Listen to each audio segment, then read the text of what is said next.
Welcome to Embracing the Difference Globally, the Ability event. Session 5 will begin shortly. I'd like to just take a moment to thank our partners this year. Rehabilitation Counseling Program from St. Cloud State University, St. Cloud State University Special Education Department, Hamlin University, Metropolitan State University, and Normandale Community College. And that's just one piece of it, right? That's just one piece of the entire puzzle, the entire pie. That, everybody looks to the U.S. as the gold standard for the Americans with Disabilities Act, but there are some countries who have adopted similar things to help make their countries accessible as well. And as we all know, still many others that haven't. So all to say that through the relationships and the service that I have to AAPD and Easter Seals, we really do push our elected officials to pass the CRPD. We're seen as the leader when it comes to the ADA, but we're one of the few major countries that hasn't signed on to the CRPD. I don't get it. I think that should be a call to action, and I'm sure it will be during our speaking engagements coming up in Dubai. That should be part of it. We're doing great work, and we're influencing others to do great work. Mm-hmm. What's the sticking point? Why are we not signing on to this? But yet we want to influence, if you will, other countries to do other things, to be democratic, to be you name it. Mm. It's about time. It's way beyond time. We've got to do this. Right. Do you think it's also maybe like just a lack of knowledge, a lack of understanding about the CRPD? Because I've heard a couple people when I was announcing that we were going to do these sessions on the CRPD, they were like, I've never heard of this before. Even people that I expected to know what the CRPD was who may be working in the field of disability. So do you think perhaps maybe that could be a part of it? I do. One of my talking points all the time is the disability community, as we all know, can be very vocal when it comes to access or the lack of access or having certain things taken away that impacts our civil rights. But we need to do a better job of educating our neighbors, our families, and especially our elected officials. I think all in all, we've come a long way. I think folks that are serving are much more educated about disability related issues than they probably ever have been. But there are still gaps. And then you layer on top of that the politics of all of it. I think unfortunately, too many times politics gets in the way. Mm-hmm. Yeah, definitely.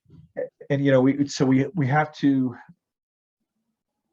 as a very strong voting population, we look, we're the largest minority in the world, right? So which almost seems conflicting when you say largest minority. However, we also have an enormous ability to vote people in or out. We have to get more people with disabilities voting. And then I also realized that a part of that, and here we go with politics again, we have to make sure that people have access to vote. Mm. And they're not denied that right, as certain states have tried to do. Mm-hmm. So there are all of these conflicting intersections which create barriers for people with disabilities, and we have to find our way through that. Mm-hmm. We have to educate our elected officials, and then people, we got to make sure that we're voting the right people into office. We have to make sure that the people that we stand behind are actually standing behind us and supporting us and lifting us up when it comes to our civil rights. So I hope all of that just made sense. Yes, it did. And I think that, our panelists up until this point have really alluded to that also. Some are more optimistic that we can actually accomplish this in the United States, and others are a little bit more pessimistic about the reality because of the role politics plays in this, right? So Michael Libby, can we promote you to a panelist so that you can join in and ask your question that you just did, and we can facilitate a discussion around that? Can you promote Michael Libby, please? And then Daniel Van Zandt, you're here too. And oh, that's a nice little picture there, Michael. Do you have it on there? Great. Hi, Michael. How are you? Good. How are you doing? Very good. Thank you. Thank you for your question. Could you bring that into the group, please? Yeah, so I grew up in a very small white community that disability and color and gender was never discussed. We had a room that they would move students over that were considered problematic. It was a special education area. Yeah. It was literally I would say a 6 foot by maybe an 8 foot room that they had one-on-one support, but was never discussed. I did not know about any of this stuff until this semester. And I'm in my graduate program currently at St. Cloud State. This has never been brought up in my first 4 years of school. So, I mean, how do we educate people that when we're not being educated ourselves until we're specializing in something? Right. Yeah, go ahead, Fred. Well, first of all, Michael, it's great to see you. So, and thanks for that, for sharing that and for that question. So I've been a big proponent for many years in certain circles that I have the ability to speak in, that for too long the United States has done a poor job in the education system when it comes to inclusive education. We don't talk about, we don't educate our students, and especially young students, enough or at all about people with disabilities. And every now and then I have the opportunity to talk to, which is interesting, by the way, pre-K, K, 1 through 8, and then high school students and many times college students about disability-related topics, and the answers to some of the questions or scenarios that I pose to them either get a blank stare or many times just way varied answers. So, Michael, to answer your question, I think, along with other things that are taught in classes these days, there has to be a better way of teaching students about all things when it comes to diversity, inclusion, equity. It's not just about race. It's not just about gender.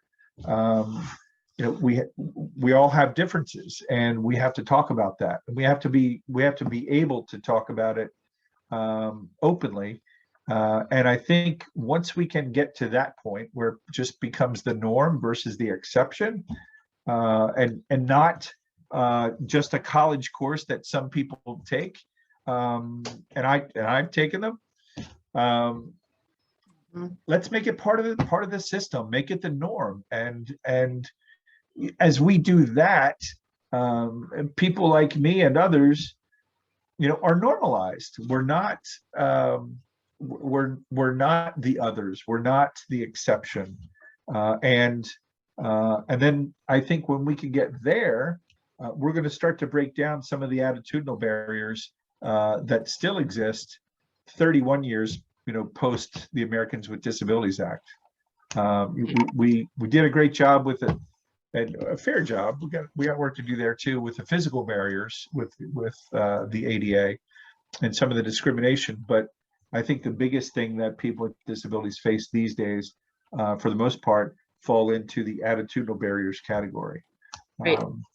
I agree, big. And I think that also reflects back on what Andre had shared during his presentation about the need for disability cultural competence. And I really embraced that when he shared about that. And it's not just people who work in the field of disabilities, right? It's everyone that could benefit from that. And Amy and I were able to have a conversation with our dean and faculty within the School of Business. So that, you know, think about it, how can we integrate it into every major that we have? And, you know, future employers should be aware and knowledgeable about this for the hiring practices and the goal of Senator Harkin to double the number of people with disabilities over the next 10 years, Amy, right? 10 years, I believe that is. So yes, it is in every area that we should, not just if you're going to be a special ed teacher or work in counseling or rehab. And so it takes all of us. So everyone in whatever field you're in, bringing that conversation to the table, and then ensuring that people with disabilities are at the table for that discussion too. So great. Amy, did you have another question to follow up? Yeah, I'm wondering, how has the information that people have learned about the CRPD in the last 4 sessions, how has that contributed to your professional development? How has the information that was given by Andres and by Isabel and by Vladimir and Jose, how has that contributed to what you, to your own knowledge and in your own activism for disability advocacy? Is that for me, Amy? That's for anyone. So Okay. one of the things that we wanted to do today was we wanted to invite people who are attending, who have been on the other side of Zoom, to invite them to join this roundtable discussion. And so if there are people who want us to promote them to a panelist and to join this roundtable discussion, we wanted to be able to just have this open conversation because really things are not going to change until we have discussions and we have conversations, and then we have agreements on, you know, what can we do collectively as a community to promote and put pressure on Congress, our legislators, to say this is important. Mm-hmm. But if you would like to answer it, I would love to hear how it's contributed to you, Fred. You know, I approach every day as a learning opportunity, no matter what it is, no matter where I go. If I could be at the store, it's just you're learning something. And I will say that through these sessions, you know, some of it are things that I've known, but a lot of it isn't. So when it comes to the CRPD, things that I learned, it really helped me, especially when I'm approached by people in other countries, right? And so I look at that as, you know, you can take away, if you can take away just a few nuggets of information from each session, then I think it's valuable. So it's helped me professionally, especially when I'm on, you know, a million Zoom calls a week, or if I'm traveling to places like Dubai. It's very helpful, and I think all of these sessions have been well constructed. And the proper speakers have been chosen, and the topics are great. I think they're all important and all relevant, especially in this day and time. You know, where we are in just this time in America, where, you know, we have the ability to share information so rapidly through technology like this or social media and other ways. Let's make it useful. Let's make it purposeful as we're doing, and let's share it. You know, don't keep it to yourself. Share it. You know, make it a, you know, did you know kind of thing, and I think people will become better informed. Excellent. Great. Thank you, Fred. And Daniel, we invited Daniel Van Sant to join us. Daniel works for the Harkin Institute. Daniel, if you could come on and just introduce yourself, that would be great. Sure. Hi, everybody. I was planning on just being an attendee, but I'm also happy to jump on and have that conversation. I actually am home right now, and so I might have some background noise, so I apologize for that. But yeah, so I am the Director of Disability Policy at the Harkin Institute in Des Moines, Iowa, attached to Drake University. And I'm fairly new in this position, but am excited to sort of join this work and join this field. I have attended a couple of these sessions in the last few weeks, and so wanted to attend this one as well. And like I said, I'm just jumping on as a panelist now, so I don't have anything really prepared to say, but I'm definitely happy to be in the conversation and weigh in on things as well. Thank you. And basically, since you're probably new to many of our participants, can you share what your role is with the Harkin Institute as it aligns with policy then, and a little bit of your background? Sure. Yeah, so the Harkin Institute has sort of these 4 key policy areas that we work in, and those are labor and employment, food and nutrition, wellness, people with disabilities or disability policy, and retirement security. And so those are 4 policy areas that lead most of our work. And there are these directors of these different policy pillars, I guess. And I am fortunate enough to be the person directing our disability policy work. And so part of my role in that job, in this job, is to be that conduit, right? So I apologize. We have, like I said, our cat wants to be part of this discussion as well.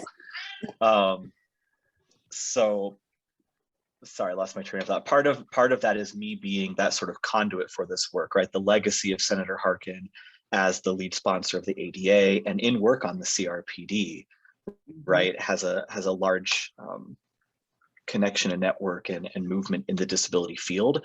And so I'm excited to sort of be the person, the point person, right? So people can come to me to help facilitate that conversation. And so prior to my position here, we had Joseph Jones, who is still our executive director, but as the ED, he was sort of overseeing not just the general work of the agency, but also these policy areas. And now we have us policy directors overseeing those areas under his leadership. I guess for my personal background, I have a disability. I was born with a disability. And so, way back when, that sort of set me first on this path. On the personal side, professionally, I am an attorney by trade. And so immediately before this job, I worked as a special education attorney at the Protection and Advocacy Office in Iowa, which is called Disability Rights Iowa. And so for anyone who is an attendee here who is in a US state or territory, you have an office like that in your state. There's a Disability Rights Texas, Disability Rights Washington, Disability Rights Guam. And so it is a federally established protection advocacy program for people with disabilities. So I represented students in special education and their families in special education, litigation, and advocacy in that position. Before that, I worked for a legal aid program in Texas, representing survivors of sexual assault and domestic violence, which unfortunately affects a lot of people with disabilities as well, or disproportionately, I should say. What else? I know people don't want my whole biography. I went to Syracuse University for my law degree, and I also have a master's degree in education. And before that, I went to Drake University. So it's cool to kind of come back full circle now and be back at Drake at the Harkin Institute. But that's at least my off the cuff 45-second self-introduction here. So I'm happy to be part of the conversation. But thank you so much. And for Amy and I, we were really excited when the job got posted that they were actually hiring someone to focus on disability policy. And then we were really excited to have the opportunity to learn it was an individual with a disability who can bring your perspective to all of the work that is happening under the Harkin Institute, all 4 pillars that you have shared about. Great. Amy, another question you had? Yeah, another question I had was, what have been some significant takeaways from the last 4 sessions? And Kathy, I know you shared one that has stuck with you from Andre, but I'm wondering if there are others that have had any significant takeaways that you would like to share with the group. And this would be a good time to ask Xiao Rong if she can join in from her perspective as a visiting scholar from China, what her takeaways are on this. Yeah. To give you a little bit of background, hi Xiao Rong. When Xiao Rong was here, we also had 3 deaf interns from China who were young men who were in college, and we incorporated discussions about the CRPD in their professional development while they were here. It is in Chinese, available in their first language. And it was really interesting having a conversation with people who had never heard of it again, young people, and then having that conversation about what does it mean for you in China? And so Xiao Rong, if you could share a little bit about your perspective on what were some of your key takeaways that you learned that will help you in your advocacy work in China?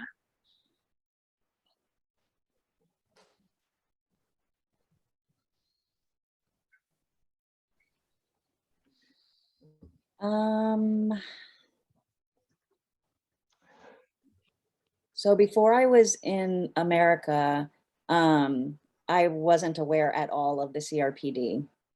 I really was more focused on disability through the medical model and, you know, the pity that people give people with disabilities. And, you know, in China, there's a lot of focus on deaf people getting cochlear implants and being taught to speak. That's really important. And so, you know, basically people with disabilities are often hid at home and are not able to join in with any educational opportunity. And at the deaf school, there were a lot of deaf schools actually that closed, and the deaf students were put in with other people with different kinds of disabilities. And in special ed, basically there were blind students, people who had mental health, children who had mental health issues, and people with multiple disabilities. And that's what deaf people ended up being mixed in with that whole group. When I got to America and started learning of the situation here, I was kind of in shock at just how different it was.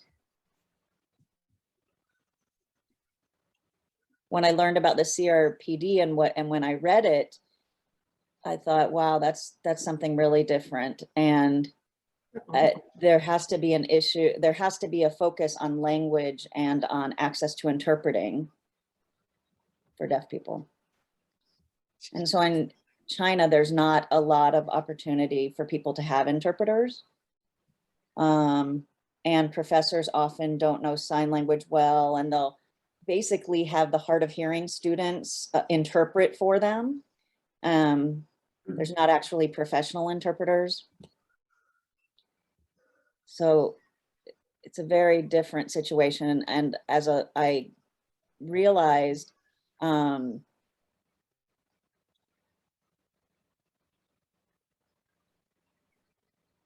that in America, you can ask for interpreters or ask for access and actually receive access, but that's not something that's really a thing you can do in China. In China, you know, you can ask for an interpreter and they'll just basically say, no, we really can't. We don't have the money for that.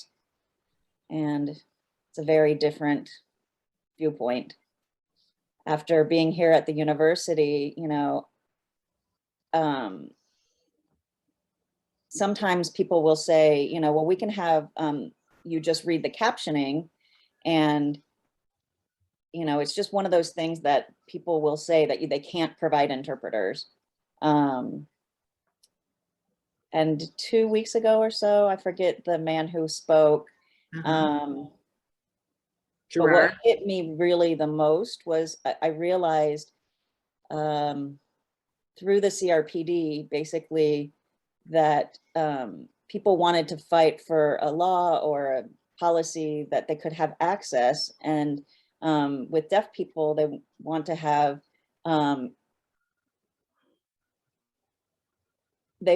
a centralized education so that they can be with other deaf people and have access to direct language.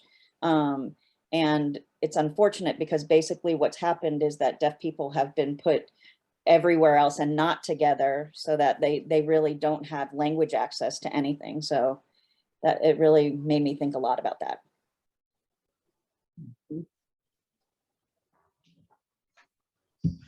When deaf people are together, they're much happier. They pick things up much quicker because they can all use sign language together. And it's just such an important piece. And the whole issue of language deprivation is something that's just hit me really hard as I've been here.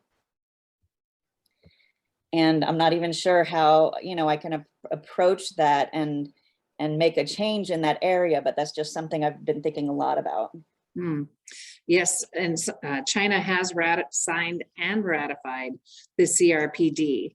And so there is, maybe some academic research or publications that we could collaborate on together, just to share more knowledge and understanding of what's actually happening in China. And yeah, policy change is one thing. It's the action and the implementation of the policy that is most challenging. Thank you. Anyone else? Did we get some other conversations going in the chat, Amy? If I can for a sec. Yes, please. I think the biggest thing is the CRPD. I had never heard of it until our first session.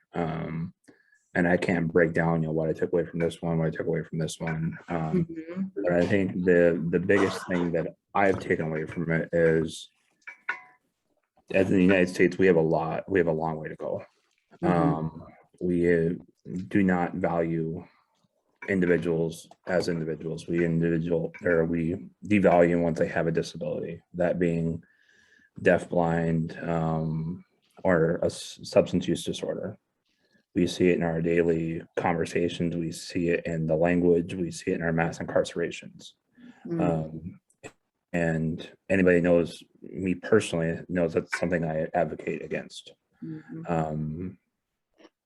And I know currently, like I work on a writing center on campus. I've been with the writing center for 4 years now. And that's something I'm doing after learning about the CRPD and looking at it from just not the like I am able-bodied. I do have a disability, but my disability has been corrected with, I have a pacemaker defibrillator, which I've had for half my life. But individuals that can't, they can work through the disability, but how do we train somebody that it comes at it from a different approach? So like this semester, I am heading up a project and working with I can't remember, it's the SAS or the Students Accessibility Services on campus, on creating a format to make it more inclusive into our writing center itself, and something that we're going to use for other coaches who, this is how you approach them as, human beings. Not saying that it just put more value into somebody. Right, and break down the barriers and the silos that exist, right, in those areas. Yeah, okay, great. Looks like we have a couple new people that have joined us that must want to share something. Daniel, did you have some input on that part of the dialogue? Not yet, okay. And then who is our new guest? Hi, I'm Tricia. I'm in the rehabilitation orientation and ethics course, taking several courses with Dr. Knopf. Okay. And I just wanted to share, I relate a lot to what Zairong and Michael have stated as far as how I grew up in a small farming community and going to a smaller rural school, even though I lived and did most of my activities here in the St. Cloud area. It's amazing the difference, but the invisibility of a lot of these topics around persons with disabilities. I've had the same experience. And it's even interesting because I also, graduated from SCSU with a master's degree in college counseling and student development. And even though we touch on this topic, I don't think without having a full class or two and thinking about, the past years where I've served students with disabilities, that I think there's, more of an emphasis that's needed. So I agree with the comment earlier about incorporating more of this information into all programs is really needed. Mm-hmm. And I just wanted to share, a little bit from the perspective here working at the St. Cloud Technical and Community College, where I work in accessibility services. I see numerous gaps, and I'm already in conversations here with our president as well as VPs on the need for, universal programs. That a lot of what we're setting up right now for accommodations for students should be built right into our classes. They shouldn't have to come to someone to ask for these, accommodations. So starting some conversations around that. Also, looking at book read, it'll be focused on Judy Human's book on Human. Being human. Which for faculty, staff, and students to join. But here again, without some of these conversations, I think in understanding bigger picture, some of the efforts, I hadn't heard of the CRPD either before this program. So I just want to say thank you, because I think when you start to see the invisibility on some of these topics and groups that are, promoting what should already be here for persons with disabilities, I think it helps you to find, more of the courage and drive to try to impact that where you're at. I really like that. Right. Yeah, you can see where that invisibility, the whole intent behind it is to not bring progress, right? It's to hide these issues. So I just really appreciate everything that I'm learning, and I just, I continue to look for ways to connect on a bigger level, because I think we all need that support as we try to figure out how we can actively impact the situation. Great. And that is a conversation that Dr. Knopf and I have had, is leveraging this network that's a part of this webinar that we have. And the point that you made about equipping people with knowledge. If you don't know about the CRPD, how can you advocate for it, right? And so it's providing that knowledge so that each of you in either your careers or your workplace or your education, now you know. And so then it's, what can you do with that knowledge? So one of our students is here on campus, is wanting to come and share what he's going to do with that knowledge. I'm not sure what you're going to share, but come on up. I'll come up. Thank you. Hi, my name is Shane Hawley, and I am a student here in the RAC program. I just have a question kind of for everyone or anyone who maybe has a good take on this. So the theme that's been coming up with the speakers is ratification of the CRPD is difficult, and there has been resistance. And I know we're dancing around it, but the resistance is coming from the political right in the US. And that being the case, I'm worried, isn't there kind of a time limit now that we have in order to get any progress or to make any progress on this, and for just a lot of disability rights, considering if things go the way that like elections went yesterday and fall for Republicans, we may lose, the Senate, we may lose Congress, and at that point, everything will be kind of dead in the water. So that's, I guess I would just like people's opinion on that. Again, my apologies if I wasn't politically sensitive enough, but yeah. You're in a university, so what you want. Yeah, so I think I'd like to respond to that. So while we really don't want this to be a political issue, it is evident that that there are strong concerns from Republican members of Congress about ratifying the CRPD because we already have the ADA.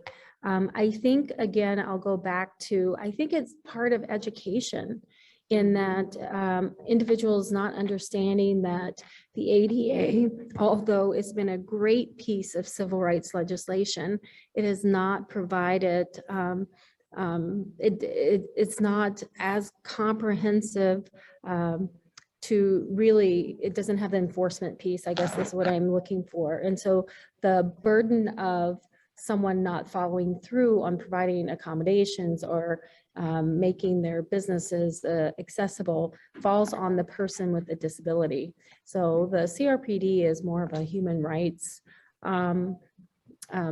piece of legislation, and I'm not really sure why there's so much hesitancy with it, but that's where we have sort of the log jam. Something And that next week- Kathy and I, go ahead, Kathy. I was going to say, in 2 weeks, that's exactly what our presenter will be talking about. Yes. And why hasn't the CRPD been passed and or ratified in the United States, and what can we do about it? She actually wrote a book about it. So we will provide information about her. So if you want to do a little bit of research prior to that session to equip yourself to be prepared, that would be great. But Amy, you were going to say then something that you and I have been working on. Is this our I was going to say, you know, a lot of us have been doing grassroots efforts, you know, at the local level, on our university campuses, in our organizations, in our states. And so Kathy and I have been really trying to focus more broadly on a global scale and how we can bring organizations together. And so that's why you've had so many different global organizations or people from different countries coming and talking to us about the work that they're doing and partnering with us with our new initiatives that we have. And we'll talk about that today. And how can we've been working on the local level, but we really need to start working on a top level. And so I was going to segue into talking about our World Events Disability Coalition, because we have about 19 minutes left. Yep. And so I'd like to invite Fred back on, if Fred would come back on. And thank you, Michael and Tricia, for joining the session. We're going to segue now into talking about what we've been doing globally. Sounds good. All Fred right. is still there. So as a segue into that, I just got back from Dubai, and I was in Dubai preparing and planning for December 3rd, the UN International Day for People with Disabilities. And this last March, we started having conversations with Global Minnesota, which is an organization in the Twin Cities area focused on global issues. And the president of Global Minnesota is the co-chair of the bid to host the World Expo in 2027. So Amy and I, in our discussions with him and with Senator Harkin, joined in our first discussions in March, said, so where are expos at as far as inclusion and accessibility for all to be able to be a part of World Expos? And some of you might not know what an expo is. And since I was just on site 2 days ago, an expo is an opportunity for countries to build a pavilion and then demonstrate within their pavilion some of the best aspects of their context, their culture, their people. And so for the expo in Dubai, there are actually 195 countries that are on site. And what Dubai and the United Arab Emirates have done is said all countries are welcome. Now, if you can imagine, there's an expense to building a pavilion, right? And so some countries were not able to afford to build an entire pavilion. So Dubai government said, or the United Arab Emirates said, we will help fund your pavilion if you rent it for us. So they made it much more affordable. And that's why this is the expo with the most pavilions that in the history of expos. So for this expo, when we ask the question, what consideration is given for people with disabilities and accessibility? And within the United Arab Emirates, they had a dream to have this expo be the most accessible in the history of expos again. Now, we did have the little problem called COVID, which impacted all aspects of Expo, but that's why it's called Dubai Expo 2020, even though it's 2021. And so they did hire a company called Access Direct, I think it is, Amy, a company that focused on accessibility within the broader Expo. And that's great, but each pavilion then, our goal is to have each pavilion give consideration to accessibility at the next expo. So that being the foundation, Amy, do you want to take the next part about who we are as a coalition? Yes. I'll let them change interpreters. I'm hearing an echo for me. I hope no one else is hearing that echo, Nope. but I'm in the room next to the room that the students and Kathy's in, so I apologize. Kathy and I have been working on creating networks with people from around the globe.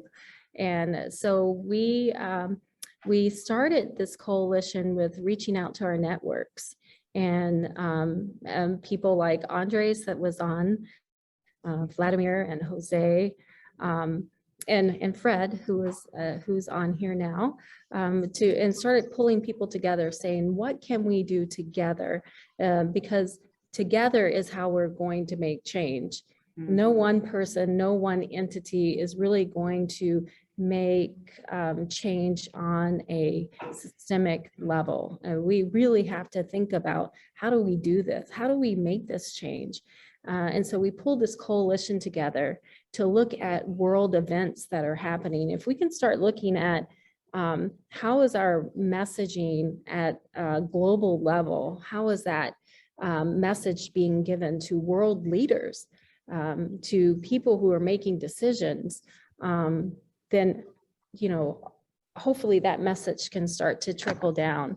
And so with that, let me just add, the relevancy of this was just really exemplified at the COP26, the climate, a whole world climate event that happened in in Scotland. And so if you hadn't seen the news, all of the world leaders are at this event talking about the significance of climate change and whatnot. And one of the ministers from Israel is a wheelchair user, and the event wasn't accessible. And so she wasn't even able to attend these significant meetings on a global scale. And so it's not about, things that have happened or, might happen or whatever. It's happening today, these challenges that are confronting people. So they also were no sign language interpreters. Oh. There also were no sign language interpreters at COP26. So we pulled this coalition together, and what we're doing is we're hosting an event, several events. We're hosting a women's summit, and then we're hosting an event on International Day for Persons with Disabilities, which is December 3rd. And so we're going to have a small group of people on the ground in Dubai that first week in December. And we are going to be actually streaming our last ability event from Dubai on December 3rd. That will be I think it's 4 hours, and that'll be 4 hours of CEUs for those of you who are wanting to collect your CEUs. We also will be streaming the Women's Summit, and that will be another opportunity to earn CEUs as well. Kathy, should we share some of the schedule, or Fred, did you want to share since we have like a few minutes left? So I don't have the schedule right in front of me, but the interesting thing is that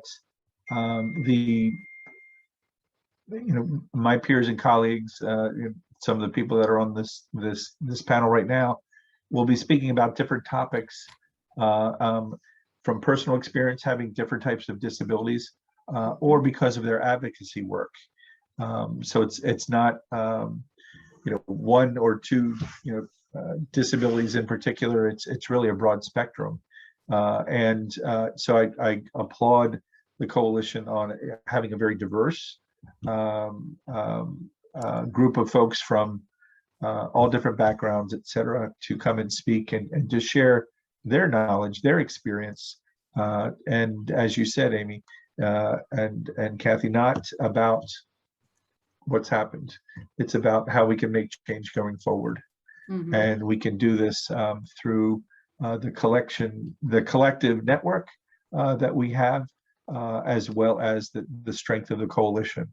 Mhm. And the reason it's in Dubai, it's you know, as was mentioned, working with Dr. Victor Pineda and World Enabled, and it's an opportunity. While the world's eyes are on Dubai because of Expo Dubai, and a lot of other things that are happening there, it's the aligning of the stars, and timing is everything. And so I'm really looking forward to it. I'm looking forward to being there, to speak, to learn a lot, and to take that knowledge and move the needle. We got to move it forward, and create that change that we all know is needed and is necessary, in order to, as I said earlier, to level the playing field, to normalize people with disabilities, where we become just part of every group and not an exception. And not an afterthought, as has happened all too often.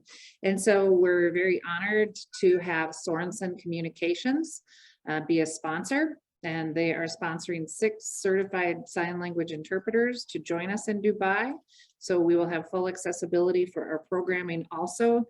And the other part of what we'll be doing, though, is a lot of story sharing about what is the Expo, what does it mean for people with disabilities, how is the inclusion aspect considered for all of the activities or the different pavilions.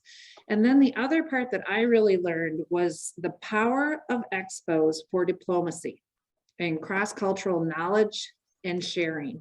And so my world was like drastically changed after I hit the ground in Dubai. I was able to meet with the director of the Special Olympics in the United Arab Emirates. I was able to meet with faculty from schools that teach about inclusion. I was able to meet with a young woman with CP who is one of the top rising youth activists and advocates in Dubai. And then I also met with some members of the deaf community. And if you don't know much, I will readily admit, know much about Dubai before this semester. Dubai is about 20% Emiratis who live there and 80% expats who are coming from all areas of the world. And so it's a huge opportunity and a huge challenge. For example, within the deaf community, they had so many different deaf people coming to the United Arab Emirates that everybody came to the deaf club with their own sign language system from their own home country. So they had to determine, all right, what communication system are we going to use? And they picked American Sign Language. So I was able to communicate with the deaf individuals from the deaf club in Dubai. And we're really looking forward to sharing stories about these individuals and how to bridge that knowledge gap. And again, in the work that I've done with Xiaorong and Amy in China, one of the areas that we're trying to address is the gap of a lack of certified sign language interpreters that impacts an individual who is deaf in all aspects of their life. It's the same situation in the United Arab Emirates. And so we're hoping that through participating and joining in the Expo, we'll be able to have outreach meetings with Sorensen and with our other deaf leaders who are joining us for participating in meetings and seminars in person together. And that lasting partnerships and networking will be an outcome of the Expo. Expo next is in Osaka in 2025, and we'll do the same there.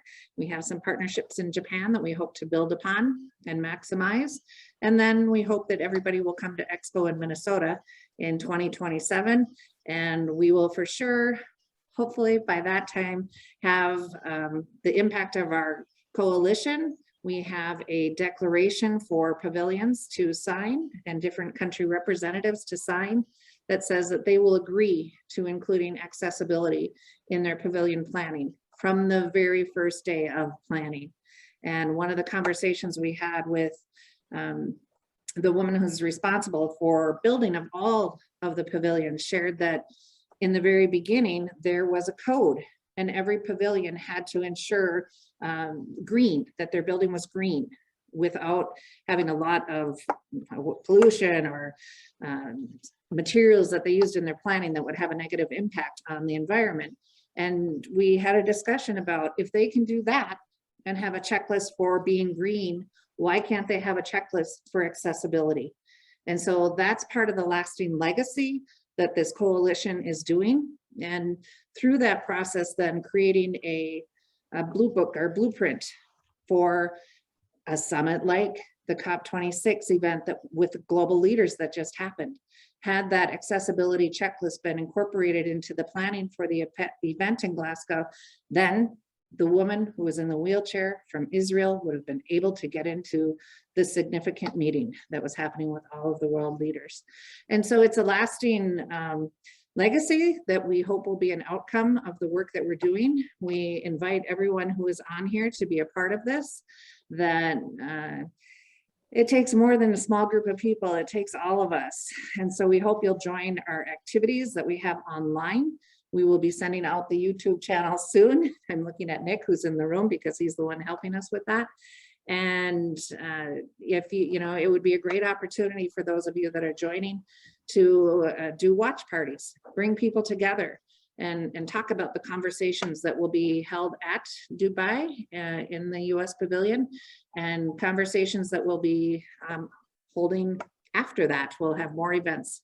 So great. Fred and Amy, do you have other closing comments you want to share about Expo or Coalition?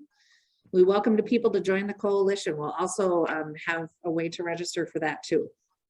Yeah, I Just really want to say thank you. You Yeah, first. go ahead. No, go ahead first. I'm going to do logistical things. Yeah. Just really want to say thank you for having these types of discussions, these types of networking opportunities.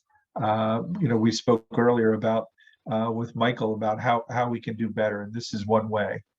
So if there even a handful of people have learned something new today, then we're successful. So we can, as we continue to do this, you know, we're going to make change happen. So thanks for hosting these. Great. Daniel, did you want to say some closing comments from the Harkin Institute? I did, yeah. So I just wanted to jump on as we were talking about global events. So the Harkin Institute is part of this coalition working on Dubai, and Joseph and I are really hoping that we can be there this month. We're still trying to work out logistics and funding and things. But I also wanted to mention on the topic of international events, of course, the Harkin Institute has the Harkin Summit it's the International Summit on Disability Employment. And so the call for proposals is open right now and is going to, I believe it closes on November 19th. And so we will be in Belfast, Northern Ireland this summer for the summit. And we invite everybody to submit a proposal and share that with your groups. We really want this to be a fully global event. We would like people with disabilities and professionals from around the world. And I see with our panelists and people in the comments, we have people from China and Congo and all over the world. So please disseminate this and let's get some diverse voices at this conference. And we hope to see you attending as well. So I'm going to put the link in the chat for everybody. Great. And thank you. Please feel free to reach out to me if you have any other questions. Okay, and Daniel, the dates I believe are June 6th through 8th, 2022. Am I correct? Yes. Okay, great. Thank you for sharing that. Yeah, Very timely. I was just going to comment that I also put the link to the Ability Event website. We don't have the Dubai information today, but hopefully in the next day or so, you'll see the whole program book for our Dubai events for that whole week, as well as the YouTube link for the streaming of the events during that week. So be looking out on our website in the next couple days. I'm really excited about the Harkin International Summit in Ireland. I plan to go and bring my sisters. I'm so excited about it. And so, but I also just wanted to take a minute to say thank you, thank all of you who have been so dedicated to come to all of our ability events, join our sessions, and please let us know if there are specific topics or specific content that you would like us to reach out and bring that expertise to this platform.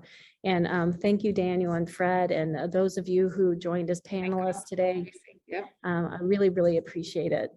Yep. And Xiaorong, thank you for Yes. joining and sharing about China and your leadership. You know, we love working with you. Okay. Thank you so much, everyone. Thank you, Daniel and Fred. Thank you, Thanks, Don, everybody. for interpreting. Yes. Thank you for watching Embracing the Difference Globally, the Ability Event.